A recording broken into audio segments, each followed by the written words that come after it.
पश्चिम बंगाल की मुख्यमंत्री और तृणमूल कांग्रेस अध्यक्ष ममता बनर्जी ने चुनाव से पहले अपनी पार्टी की ओर से एक नारा दिया था, खेला होवे, यानी खेल होगा, जो कि चुनाव परिणाम आने के बाद सही भी साबित हुआ। पश्चिम बंगाल में हुए इस विधानसभा चुनाव में तृणमूल कांग्रेस ने बड़ी जीत हासिल की है। ममता बनर्जी की पार्टी ने इस चुनाव में कुल 292 सीटों में से 213 पर जीत दर्ज की है। वहीं दूसरी ओर अब की बार 200 पार के नारे के साथ अपनी पूरी ताकत और संसाधनों के साथ सत्ता हासिल करने के लक्ष्य के साथ मैदान में उतरी बीजेपी अपनी मंजिल की आधी दूरी भी तय नहीं कर पाई।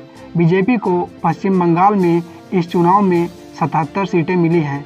वहीं पिछली बार 2016 में हुए विधानसभा चुनाव में बीजेपी को केवल 3 सीटें ही मिली थी।